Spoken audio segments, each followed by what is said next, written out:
Chapter 12. Utah Code 76-2-402. Wednesday, November 13th, 1991. Through a mix of compliance and strategic deception, it had been more than a week since Virgil stayed in a boo-hoo room. Learning how to navigate Dr. Kincaid's game wasn't hard once he started playing by the rules, Virgil thought, sitting alone in the crowded mess hall. The daily motivational soundtrack looped in the background. Virgil finally understood how Camp Meta's level system worked, and how brutal the Stardust kids really were. He'd also overheard whispers about kids who'd disappeared. None were on track to go home, so everyone speculated they'd vanished during the night marches. Or worse. Sexual abuse was a constant topic of hushed discussions in the dorms. Being strategic meant more than avoiding punishment. Virgil realized volunteering for the hard work no one else wanted provided the best smokescreen to gather intelligence on the camp's inner workings. He'd cleaned the toilets with toothbrushes, studied the showers and their wastewater piping, carried overstuffed sandbags across the compound to test the exterior fortifications, and used class time to probe the computer network.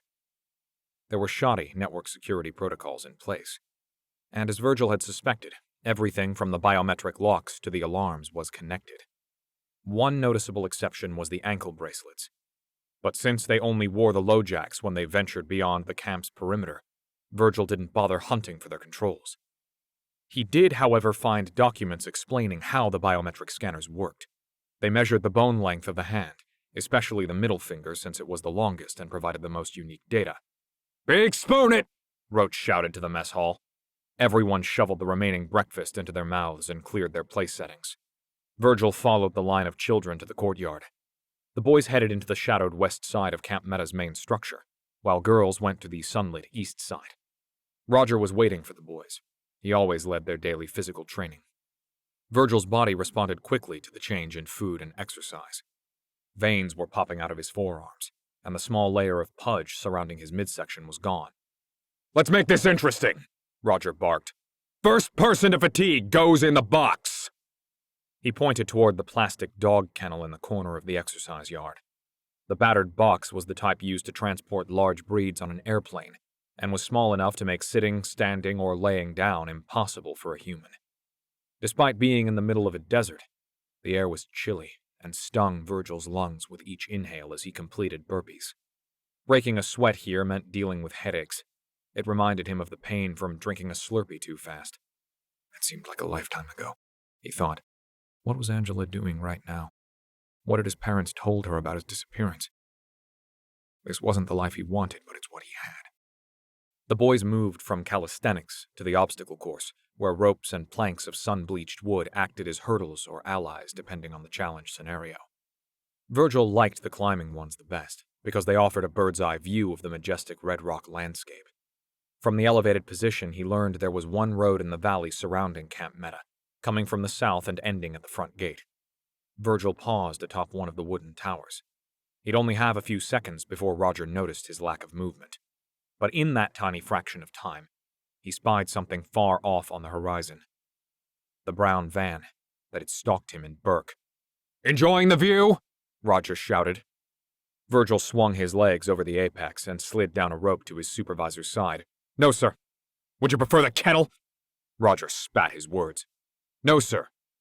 "Are you eye-fucking me?" Roger pressed his nose into Virgil's. Virgil said nothing but shifted his focus to his own nose. "Good," Roger chuckled, stepping back to look him up and down. "You're pretty fit these days, aren't you?" "Yes, sir." "Do you think you could beat me?" Virgil remained silent, but struggled to suppress a smirk. "It's okay," Roger advised. "You're free to speak your mind." "No, sir. I don't think I could beat you." "That's not what your shit-eating grin just said." "No, sir. I don't think—" "I'll make you a deal, Virginia. If you can outlast me at push-ups, you can sit out the rest of PT today. If I win, you're going in the box till tomorrow." This offer wasn't something he could willingly accept or refuse. Either way it would happen because Roger wanted it to, and it was never a fair fight when Roger was involved. Roger summoned the rest of the boys to form a circle, then jumped into the air, landing on his hands and toes to begin the push-up competition. Virgil dropped to the ground and followed suit, mirroring the rhythm of Roger's movements. The boys were jeering at Virgil, trying to win themselves favor with Roger. Virgil put their heckling out of his mind by counting each repetition. Their trial of strength continued at a steady pace, minute after minute. Then Roger doubled his tempo. The crowd exploded with energy, bouncing in place and laughing like lunatics. He'd matched his supervisor's increased speed when one of the Stardust kids kicked dirt into Virgil's face. The grit gnawed at his eyes and burned his lungs, but he pushed on. As the pair approached their 100th push-up, Virgil noticed Roger slowing down. The sign of weakness was like a siren's song, and rather than lower his pace, Virgil increased his speed. He was counting on Roger's ego to provide the death blow.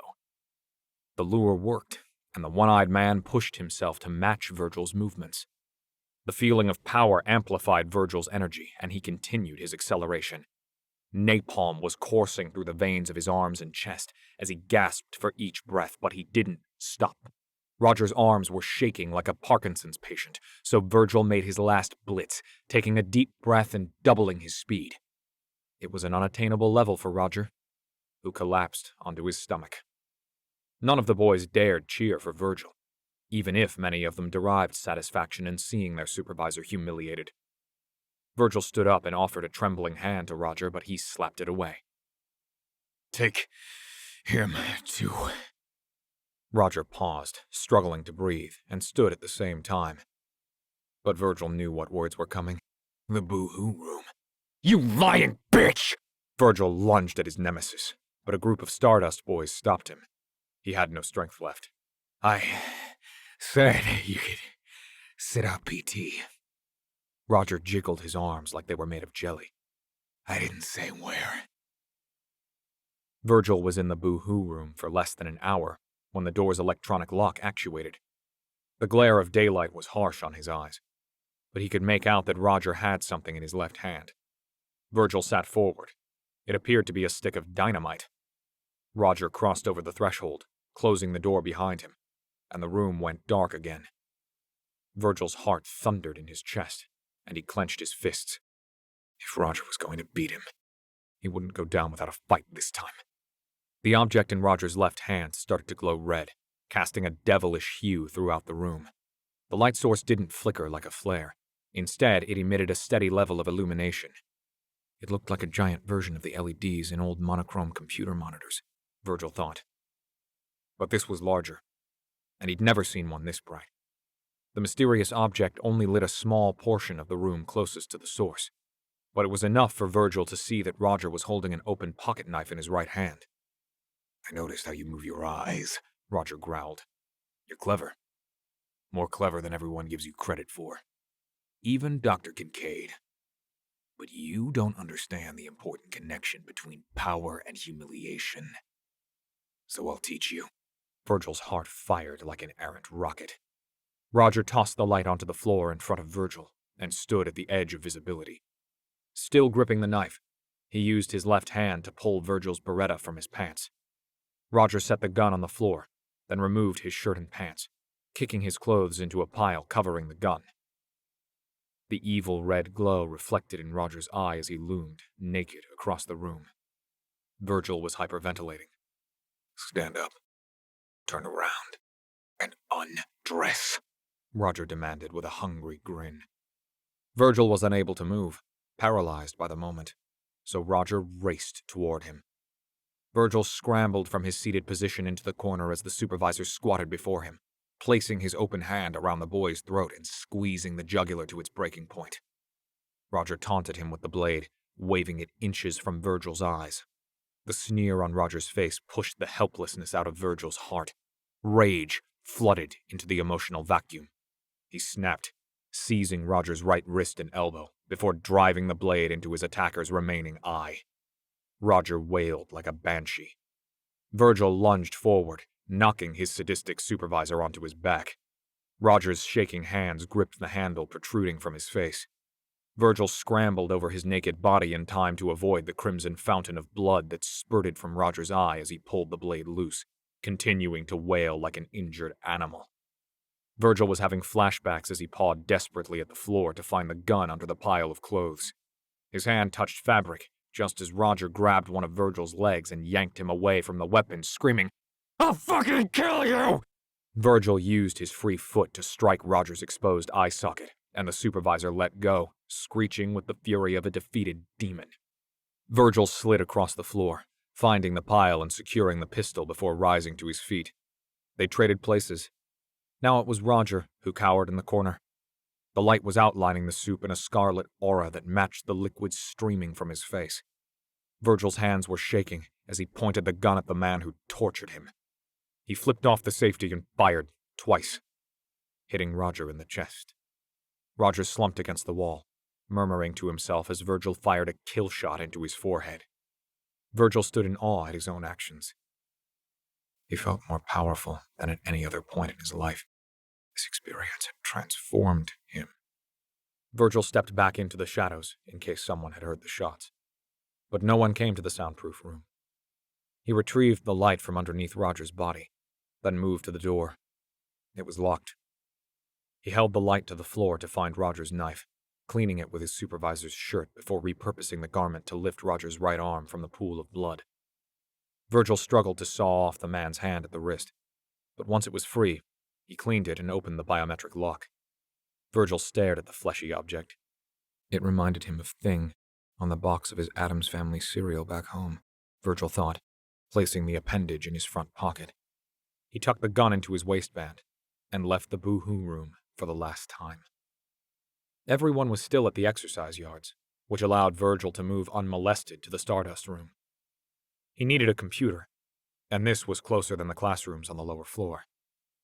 The strategy paid off, and he was alone in the ostensibly decorated dorm. It reminded him of his bedroom at home. He forced every computer on the network to power down, before setting all the automatic lights to turn on and off in 2-second intervals. His last command disabled the biometric locks, and triggered the compound's perimeter alarms. As he crept from the Stardust room, Camp Meta was in chaos. Supervisors were pouring out of the dorms and sprinting across the courtyard to the perimeter fences.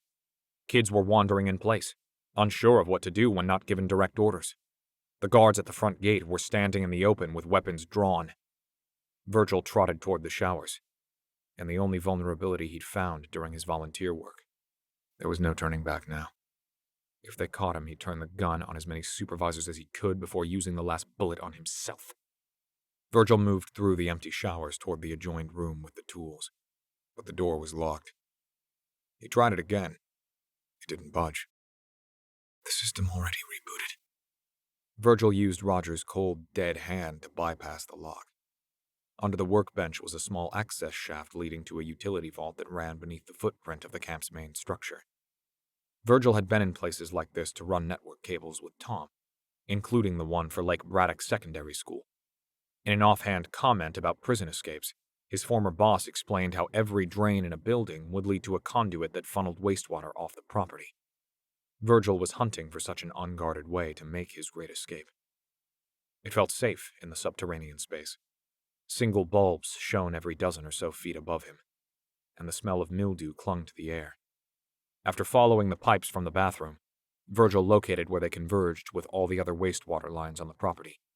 A metal plate slightly wider than his hips was bolted to the front of a tube in the center of the U-shaped structure. It headed north. Virgil sprinted back to the shaft leading to the workbench and retrieved a set of socket wrenches. The shower was still empty, and he could hear the alarm continuing to blare outside. He ducked back into the utility vault, made his way to the plate, and removed all but the top bolt, allowing the cover to swivel aside. Virgil gathered the other bolts and wrenches and placed them inside the pipe along with Roger's hand, where several inches of standing water would cover them. After a few feet, the passageway was pitch black. Virgil wasn't sure he'd fit in this tiny space, or if it let him off the property.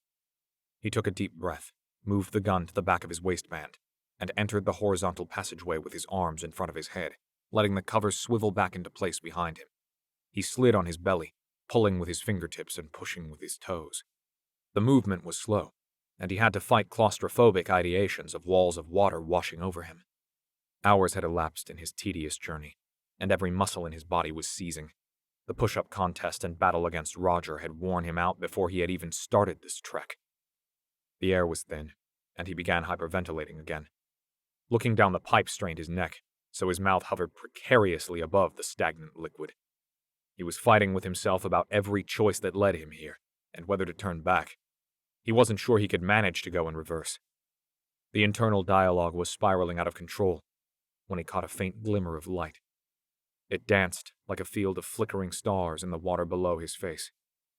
He arched his head back to stare down the pipe at the distant source of illumination. After a few more hours of struggling, he reached the end of the drainage. It opened into a vestibule covered by a rusty old gate. Virgil slammed his shoulders against the barrier until it broke loose.